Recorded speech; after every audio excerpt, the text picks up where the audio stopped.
All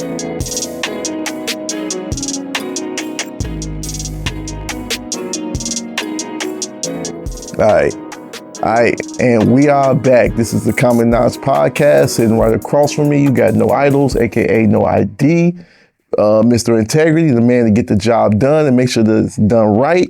Sitting right beside me here, you got Big KC, 310, leg day every day. You see the you see what this man's doing? This man ain't playing.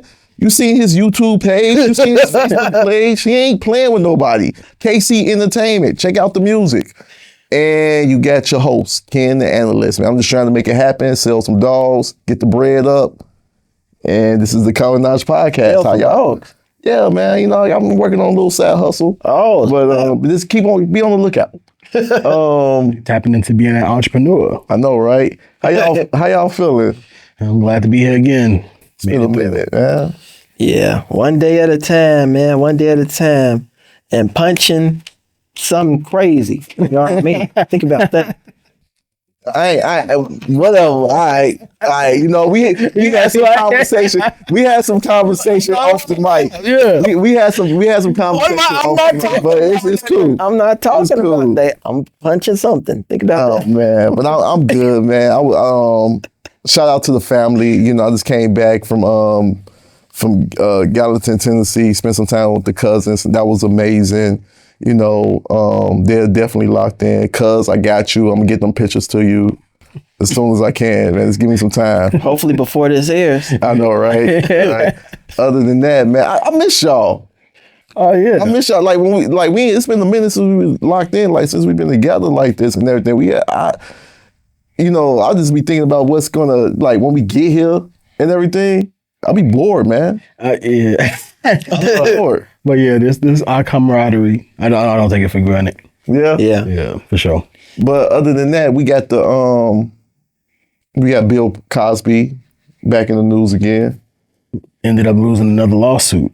She waited 50 years for justice. A woman says back in the early 70s, Bill Cosby invited her to his comedy show and then drugged and raped her. Now, a jury has awarded her almost $60 million. But will Cosby pay up? Yeah. This lady, she ended up waiting over 50 years. I think she tried to go for 56 million, but it ended up she was granted 19 million. Yeah, I saw. Yeah, and you know that's the statute of limitations. That's it had been expanded in California, but it's just like. And I want to preface this all by saying, like, whether he was raping or not raping, that is an issue within it of itself. But like to be able to come back after so long without saying something, it makes it look kind of shaky. Then after she wins, now it was an interview. It's 27 different women also trying to go for the same thing. And when Dateline gathered the 27 women, many who first turned to Cosby as a mentor.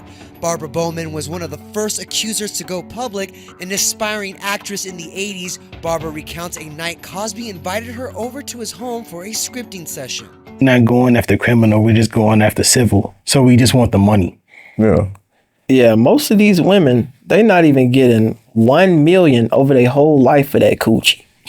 And you talking about getting 19 million for an alleged one time, maybe? Think about that. That sounds crazy. Yeah, and then there was one of them that's coming after him. She was a Playboy bunny. They met at the Playboy Mansion, and you know what the history behind the Playboy Mansion was after and all of that. So now she's saying, with her being a Playboy bunny in the Playboy Mansion, she meeting him there, that he raped her there.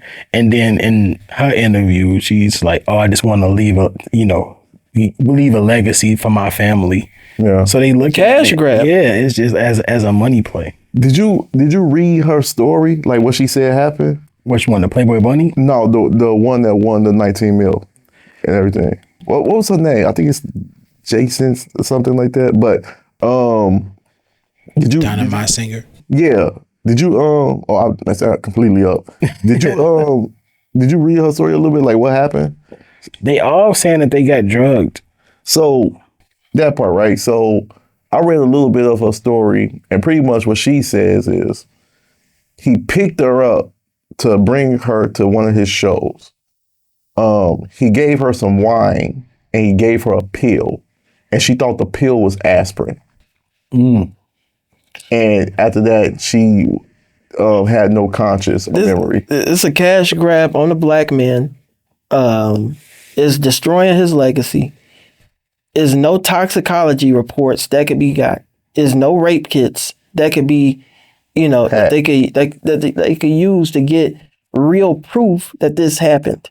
I'm not trying to go against a woman who's saying that something happened to her, but it comes to a point like, how could you come this far ahead where we could get no evidence and you walk away with millions of dollars? And one more thing, she's like 80, right?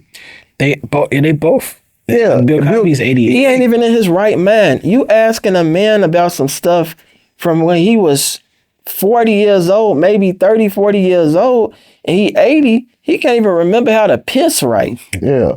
And he can't, not just that, but he's blind. Yeah, partially. Yeah, he not only that, he's blind, he done served some time. The system, right now, I wouldn't want to get caught up in the legal system, period, right? Because in a situation like that, this is a 84-year-old woman.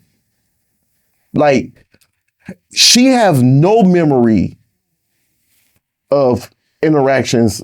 I don't want to say what she do or don't have, but I'm pretty sure that she really can't remember anything that far back. And then it's that everybody chasing after the money, but he ended up losing the criminal suit. Yeah. With Andrea Constant. Yeah. And he ended up going to jail off that, but that case was overturned.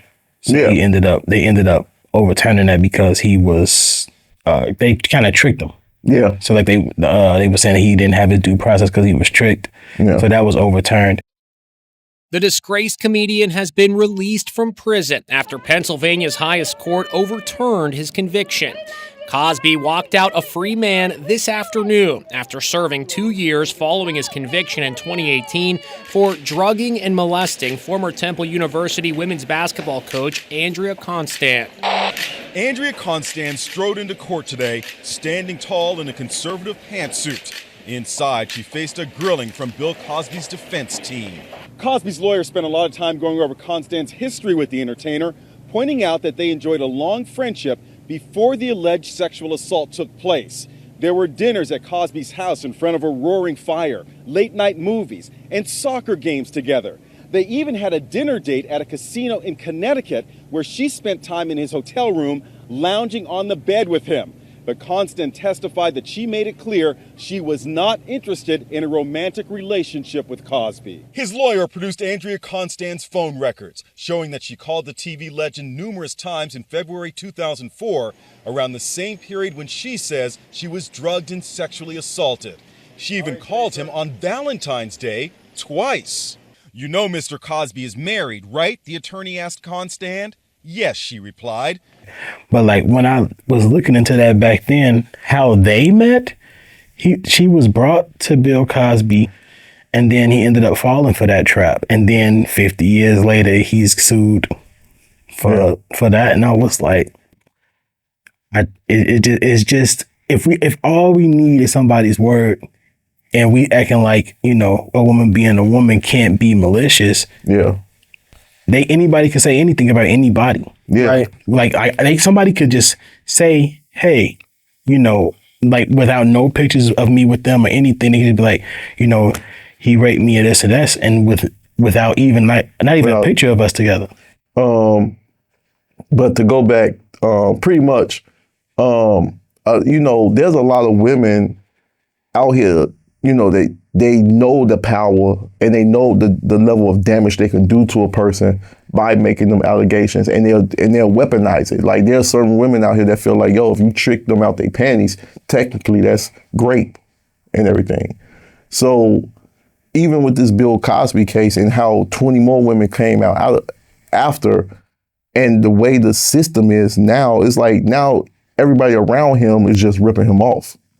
The lawyers, the judge, the simple fact that they would just say, you're guilty off a word with no evidence, no no photos, I'm pretty sure they don't even have a story. They just have her saying that he gave me a pill and I thought it was an aspirin and some wine and everything.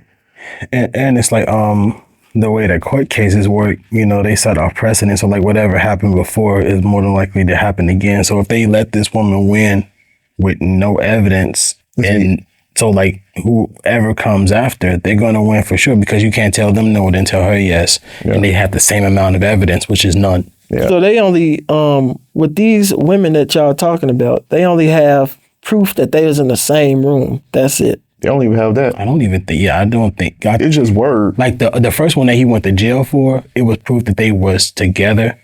But like with this one, I don't even think they have a picture. I don't know if they have anything. Yeah. Imagine that, a ghoul from Fallout 3 bringing you to court.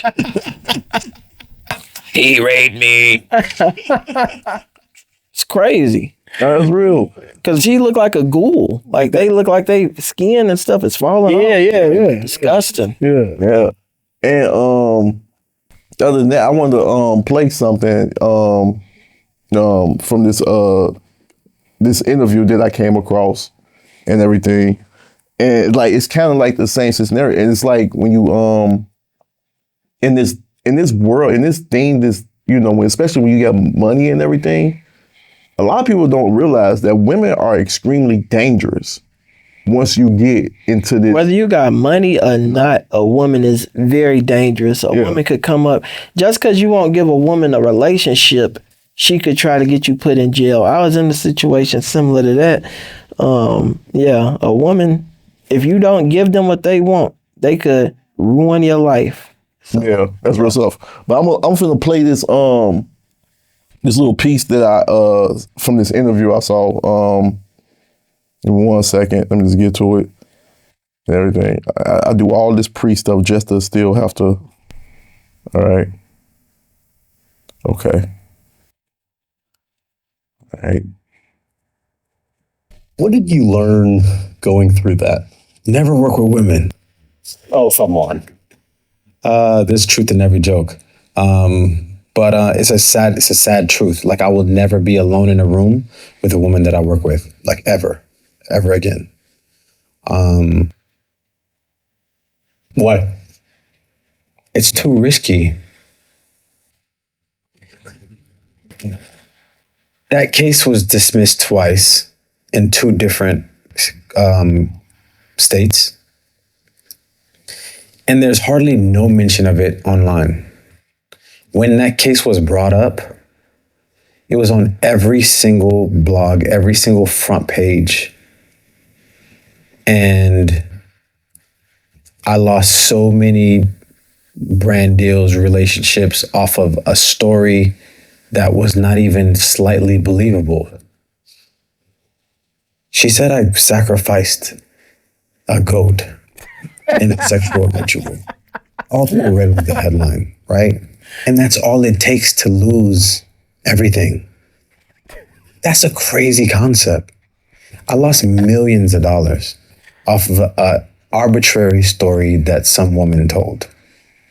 Yeah. His name, he sacrificed the goat. Yeah, his name is Jason Derulo and everything. So sacrifice a goat in a sexual ritual. Yeah, disgusting. Yeah. And then like he said, once he gets dismissed because it's just stupid, and nobody talks about that. And again, but when she said that, and I looked more into it, it was dismissed, and comes to find out it wasn't true, right? But when she made that allegation, it ruined everything. And people don't have patience for stuff like that. So when you get in a situation like that, when somebody be like, yo, this person did this to me, no one's really even trying to hear your voice, because we all are programmed to think that we all are just out here just graping people and we just aggressive to everybody when we not. We in a society right now where lying hoes are saying, believe all women, never question a woman. But these hoes be lying. Think about that. Yeah. And then, with the ones that are lying, they make it much harder for the ones that are not.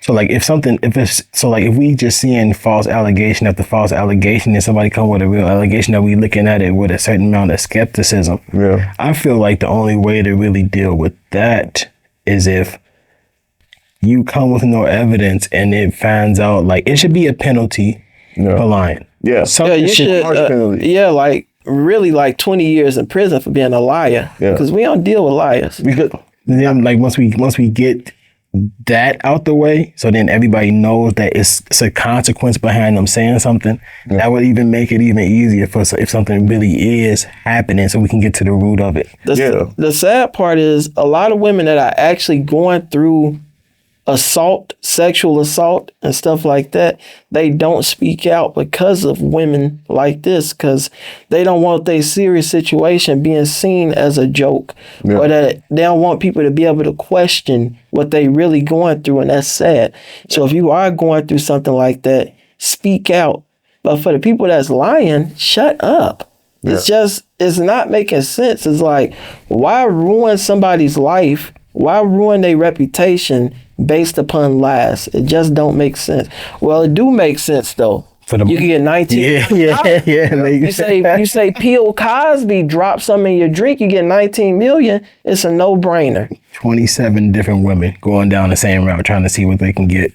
So then they all broke. So then it's like, we got to deal with women saying that they be holding things back based on fear. So, like, you cannot be afraid. You got to come out early and lead credence to the story. Because now we saying that, like, she's saying that she done waited 54 years. Yeah. And now she's brave enough to come forward. Come on now. I hate to say it, she should have been resurrected or something. She should have been sent to the other realm. And then it's like, the woman that's afraid to come forward, they are white women. A white woman coming from those racial divides of the late 60s into the 70s, you didn't have to be afraid of shit. A black man touched me, a black man looked at me wrong, that would have been handled. There was no fear for you. Like, they could have had him then and killed, based off they. There's some examples of that too. What's his name? Emmett Till. Emmett Till. You know what the fear is? Their fear is dying a broke old hussy. So they say, hey, let me go after Bill Cosby check real quick. Yeah. But to go back to that, the danger, even with Jason Derulo, he was like, yo, you know how much stuff I lost due to that lie? And this is where it turns into like, this is why it's important to know that you're dealing with a mature woman, or just know who you're dealing with or what you're around. Because one of the things he did say that I feel like that even I'm going to start doing, like, I'm going to get them glasses with the cameras on. You're going to need them. Yeah. You're going to need them. When you're in the room with a woman, you're going to have those hard evidence. Because their words are way stronger than your word in the court system. Because like the way he did it, he said he just don't be alone with them. He tried to do like a group thing. He tried to have one extra person that can attest to something. Yeah, that's also a good way to just cover yourself. Yeah, and that's even with your cars. It's not about this, but you have a car, get you a dash cam. Get a dash cam in your car, because I got screwed over. I didn't have a dash cam. Somebody blew a light, totaled my vehicle. It was my word versus his word. And this dude was uninsured. This dude, you know what I'm saying? I'm going through hell for the last year behind a lie because I didn't have the proof. I didn't have the dash cam. If you seeing this, get you a dash cam. Because if something happens, you need proof, especially if you in the right. Because it should be no question. But people who in the right, we get railroaded. It's just sad, man. And then they got an easy term for that, insurance fraud. Like some people, they'll run up and they'll throw themselves, a calculation, of them just throwing themselves up on people's cars and they're falling down and all of that. So we have a term for that, insurance fraud. We know people lying to get money. That's insurance fraud. It's simple. But when somebody's lying about a sexual case, there's no term for that. It's just hush. Yeah. It's like, hey, we got an allegation that's loud, that's bled everywhere, but when you then came across that you lying and you ain't got nothing for your case and you get your case dismissed, that's quiet. That's like, okay, you lost. Go ahead, get up out of here. Yeah. Like, you know what I'm saying? Like that's on the hush. That's real. Kind of like the same thing that happened with Jay-Z. Yeah, and then Jay-Z he pressed, and then comes to find out, she comes out and be like, okay, well, they told me to do this and I did it. And then that lawyer, right? His name was Bugsby. William Bugsby, the one that went after Jay-Z, but he goes after his business model is that he goes after all celebrities with sexual cases with made up people, and then because they don't want even the news, because the allegation is more damning than anything. Yeah. So like, we got an allegation on you. If you could just settle with us out of court, and he hoping that they settle to keep it quiet, and that's how he gets money. Yeah. But then Jay-Z put out the statement and was like, I know you're scheming. I'm about to fight this in a public way, and then it ended up falling apart because Jay-Z wasn't afraid of the allegation because he didn't do it. Exactly. Yeah. But he built Bugsby. He built a business model off of just scaring people with allegations. Yeah. Another thing that I want to talk to y'all about is, ain't it kind of strange when a black man is with a white woman and something like this happen, and then everybody want to turn on that black man? It's like, don't seem like nobody want to come to his aid. Like, well, you shouldn't have been with that white woman. Do y'all think that that's a fair stance when it comes to stuff like this? Of not supporting him just because he was with a white woman? Yeah, because there was a white woman that's doing this, and they like, hey, well, he shouldn't have been with that white woman anyways, so he getting what he deserved. What do y'all think about that? Yeah, I feel like that's a small-minded way to look at it, because it's not, because like this same thing can happen through, or even with the same race. Yeah. I think it's and I don't, and I want to double back on some stuff. I don't want to sound like unsensitive to real victims and to people that get violated. I know it's easier said than done to just be like, yo, go tell them exactly what happened and reenact the whole situation. I know that can be a traumatizing thing. When it comes to scenarios like that, in most cases, it's not like he shouldn't have been with that white woman. In most cases, it's a woman and a man divided by our train of thought. So when we look at that scenario, we look at that story, we're not looking at it as he shouldn't have been with that white woman. We looking at it as, do we believe he did it or not? That's our only concern. Right. Like, do he look like he did the crime? And then once we make a decision like he didn't do the crime, then we done with it. With women, it's a little bit more sensitive because they're living, a lot of women have been through that stuff like that. A lot of women do get harassed at work, at home, everywhere. So a lot of women are sympathizing without knowing if she's telling the truth or not. Just the story alone, hey, I got sexually assaulted, and they automatically believe her because so many women get sexually assaulted, if not them. So I think it's more one of them things as in, I know I will say what you're saying for the blacks. I do think we need to do a better job in just like having our own back. But with us, we do need to do a better job in just helping our people when they get accused by the world, by the other races and stuff like that. We need to stand up like, yo, he didn't do that, and I don't care what this person say. I do feel like we need to do a better job. It's about, like you were saying, like you didn't want to be insensitive, like you're not expecting them to say it, but we do have to train the next generation to start saying things early. Like even me being a father of just two boys, like they get like these little classes, and they talking about if somebody touch a private area, anything like that, and I'd be talking to my sons. If anybody try anything, you don't be afraid. You come tell me as quick as you can. Yeah. I don't want to hear about 5 years ago this was happening. Yeah. And I let them know that they can come to me so we can address this early. And all women need to be taught that. Y'all do not wait if something happens. Yeah. Get it out there early. Have y'all watched The Green Mile? Yeah. I know about it. You seen The Green Mile? And you remember the concept of the story? He ended up going to jail for a crime he didn't do. Really, it was the uncle in the family. And then there's a scene in there when he tells both of them, if you say something, I'm going to kill your sister. If your sister says something, then I'm going to kill this person. And these are two little girls and everything. He ended up killing them both anyway, but I think in most cases, and yes, we do got to get to a point where you say something right away, and you should say something right away. I think for a lot of these situations, we also got to teach them how to prioritize. Just understand nothing's going to happen to me.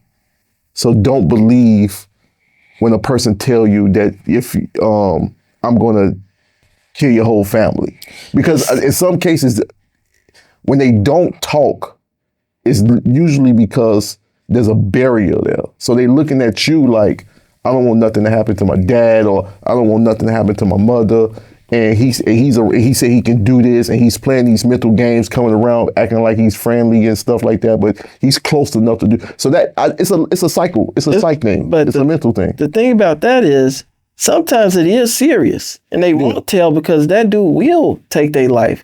It was a story that I just seen on my Facebook about a father reporting a sexual assault on his young 15-year-old daughter. Yeah. And the people that assaulted his daughter tried to bribe him for like $15,000. And he didn't take the bribe, and they ended up taking his life.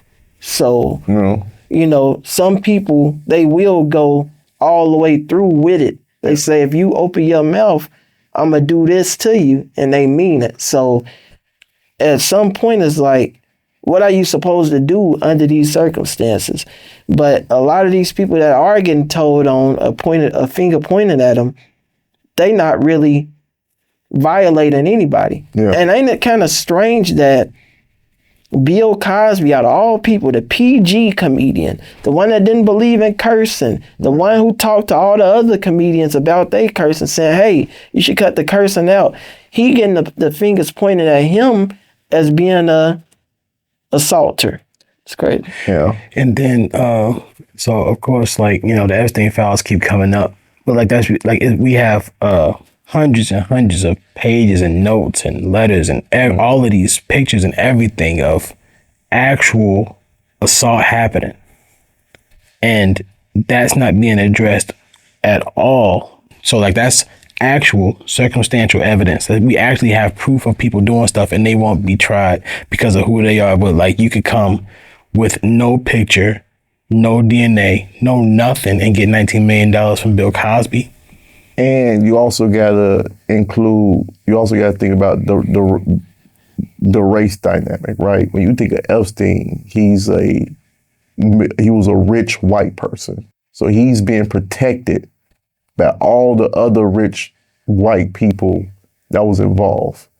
Bill Cosby, how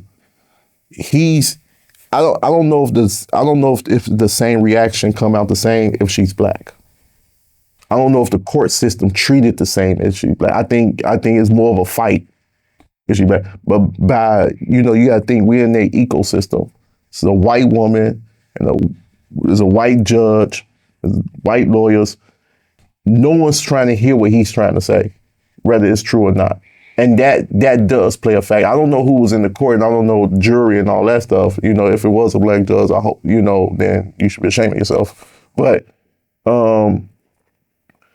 both should be ashamed of themselves. But the simple fact that plays a part in everything. If you go into a court system and you're the only black person there, and you're trying to defend yourself while everybody else is looking at this one individual as part of them or one of them, it's an uphill battle for you. It's gonna be an uphill battle for you from the jump. Yeah, because when I look at it, I see that if I be as charitable I can to both parties, I know that he was young, he had money, he was successful, so women was throwing themselves at him, but we talking about the 70s. Yeah. Everybody was doing drugs in a different way back at that time. So what he thinking that he's just partying, and then they look back at it retroactively and they oh, he drugged me, but everybody's doing drugs right there. So yeah, and it makes me think about Russell Simmons. and everything. I think he's in another country right now. Yeah, he had now violence. That nigga. But he heard the allegation, he got the flame. Yeah, but he had called he has a episode where he had called the Breakfast Club, and he, they was talking about the allegation while he was in the island, and the girl, she comes out and she says that, they slept together, but she did it because she felt pressured because he was her boss, right? And he made a really strong point, and I'm not saying I agree with this, or I'm on the, on his side, and I think, it should be, everything should be, what's the word I'm looking for? It should be consensual. Yeah, consensual. Yeah. It should be consensual. But I know, right? That nigga was funny. Like, they called him on the phone. What do you think about that? I can't hear you. I'm in Bali. Yeah. But in real time, what he said was a really good point. Where he was like, "Yo, it was the 70s. We was on drugs. Like, where do you think we got this stuff from? You don't say nothing about the rock stars. You don't say, like, where do you think we picked this up from?" He was like, "Yo, it was the 70s. We was doing drugs. We was partying and stuff." I tell you, he was like, "Look, I can tell you one thing. I'm not a mind reader and everything.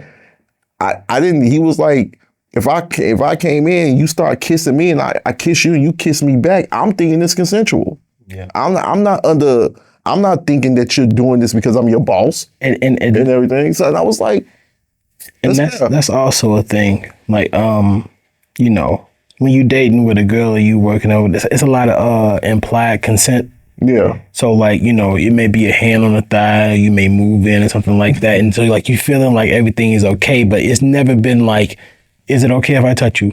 Do you consent to me touching you? Can I kiss you? Do you consent to me kissing you? When I'm in the field and I'm getting dirty, I ask before I put it in, you sure you want to do this? Every single time. Yeah. Even before the kiss, before any type of physicality? It be consensual, man. It's like, man, y'all don't got no role play, man. It's like not just like killers. You gotta ask. Okay, real quick. Look, this side note. When you get intimate, I need to know some of this. Tell me how it kick off. Like, is it some role play into this? Like, is it the whole shoulder on the neck thing, and then y'all just both turn your heads to the kiss? How do that work? Not to flex or nothing, but shit, when you built like me, and you looking like me, and I'm in my sexual stance, it's kind of hard for them to resist. but like they already be wet. But like, are they saying, I allow you to enter me? It's not like that. No, I'll be like, are you sure you want to do this? Before I put it in, are you sure you want to do this? And they say, stop playing and just jam it in. And here we go. Okay, so that's a consent role play. Mm-hmm. So that's consent role play. Okay, so I can see how you kind of put that together, because most people, when they get intimate, no one's asking.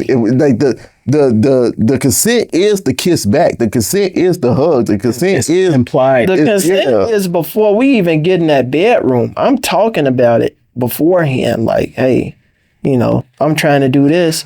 Are you trying to do that? And you doing that Chris Hansen? You said you want to put your blank in her blank.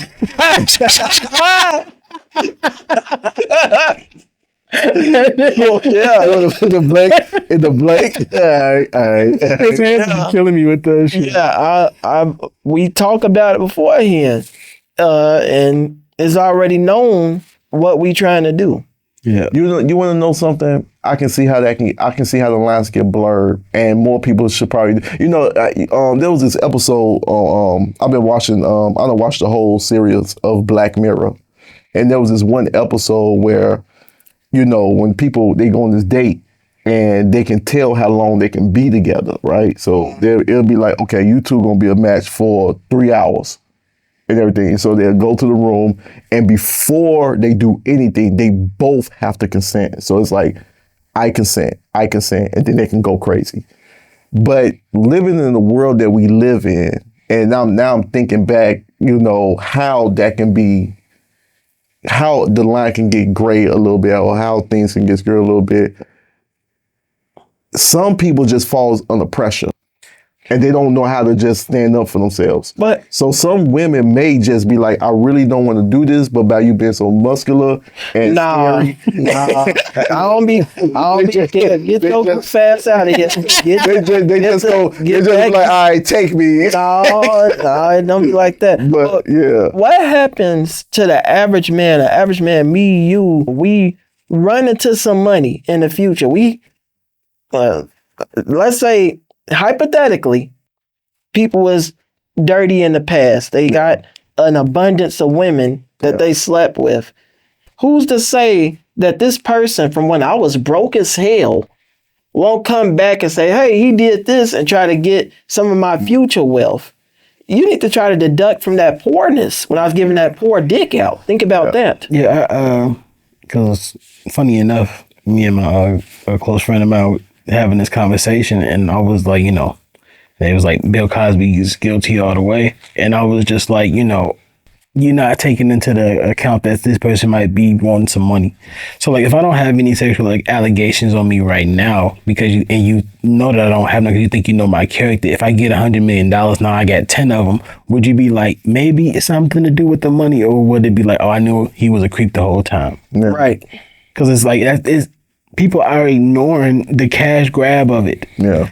But like, just to think about things that could be looked at like kind of like normal, but could also be seen as coercive, like what everybody doing drugs, they doing drugs. But like, how like, you go to a party or whatever, and they like, let's grab a few bottles. Like, that's just a normal thing, but it could be seen as retroactively as they made sure bottles was there. They made sure we was drunk. That's why they made sure. Like, damn, I thought this was just how it went. I didn't try to, hey,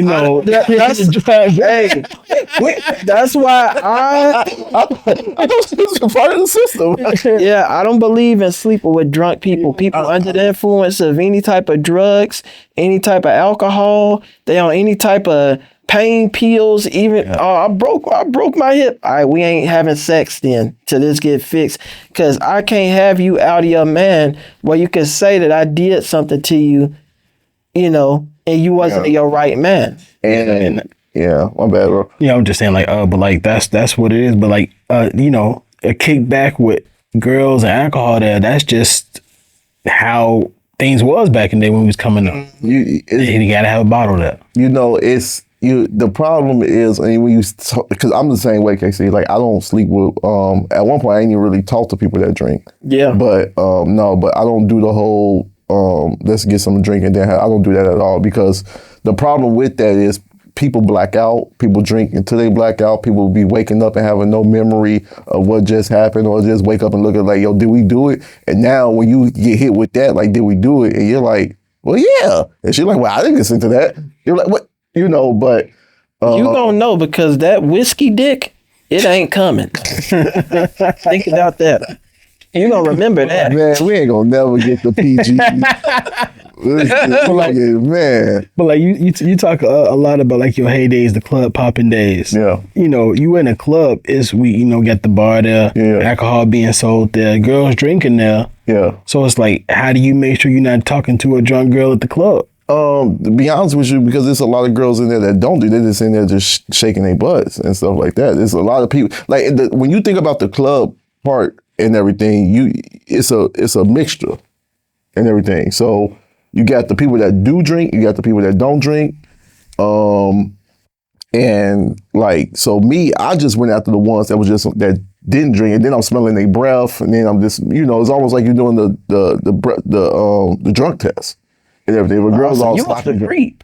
What do you mean I was a creep? How am I a creep? By making sure that the person that I'm with don't get a lick on their breath, and they ain't all delusional, and they words ain't slurred and stuff like that. So I didn't do that. Like, I didn't mess with the drunk stuff, but I did. But there was a time where people were like, "Yo, let's get them loose, let's get them drunk, and then we can do whatever we want." And that in that sentence, that is predatory. Because you have a angle. So it's like, if I get you drunk, you gonna be loose and blah blah blah, and whether you consent or not, you gonna follow through. No game. That's no game. Yeah, you need her out of her man so you can get laid. Yeah. Sounds crazy to me. But like if she was drinking, that wouldn't be off limits for most people. For me. The first time, for the first time, it's off limits. But if we consensually linked up beforehand, and now she's saying she want to get a drink or something like that, I'm cool with it because our first interaction of having sex was done under sober circumstances. So since our first initial link up was under them circumstances, and we both are comfortable, it is what it is. But on the flip side, if I'm not drinking and she drinking, I still don't want to do it, even if it's after the link or the first link, because it's not a good lay, honestly. Yeah. And you know, we're gonna wrap it up. But one of the things that I want to say that's gonna lead to the next part, like when you said somebody actually came through and killed the person, that's why it's important to be armed and know how to protect yourself and so on and so on. But that can be used in court. If let's just say it was consensual and they're like, well, you wasn't drunk, you was, you know, well aware, you was conscious of everything, and the person, she wasn't, you have to make that decision for, and that's what they look for. It's like, yo, are you going to make the right decision for the person that can't make the decision for themselves? And you can still get hit with that. And that's the part that's like, that's why I never played around with stuff like that. But other than that, this is another great day. It's good to have the team back and everything. It's good to be back in the room. This is the Common Knowledge Podcast. You got No Idols, aka No ID. We got Big KC, leg day every day. It actually is leg day today. Mr. Like, yo, are we gonna be consensual or not before we get it in? Just kill the mood. And you got Ken the analyst. And this is the Common Knowledge Podcast. I'd rather kill the mood than be having to fight for my life in prison. Think about that. And you could say something to the real victims out there that's homosexual. Back to the real victims. I know that we say like you need to say something, but I know that we make it seem like it's easier than that it's easy. And so I want to say that I do empathize with you, and I do understand the troubles of trying to explain what happened to you and having to relive that situation in your life. But it is important. It is important to try your hardest to get that person off the streets as fast as humanly possible. So like, we don't want to say it's easy, but it is what's best. Yes. Let somebody know. Go to somebody that you can trust. Let them know what happened early, so then we can try to address that problem and protect the kids. Yeah, and don't put yourself in these situations where something like this could happen. For the people that's walking down a random alley and they get snatched up and something happens, they have no choice. But when you put yourself in a room full of chaos and you expect to leave out unscathed, it's an unreal expectation. Something can happen. It might not be the full extent of sexual assault, but something can happen that you don't want to happen. So people need to realize to operate and maneuver in their lives in a more smart way and think before you do, think before you go, and you might be okay. Yeah. That was well said. Yeah, that was well said. And one last thing, don't be the only female in a group full of guys. So if it's 5 guys and you're the only female and they telling you part of the guys, and y'all don't do that. Always make sure there's multiple females. It should be, if it's 5 of them, it should be 5 of y'all, okay? Keep it like that. Only 5 guys we want. Pause. 5 guys, burgers, and fries. Think about that. All right, we out of here.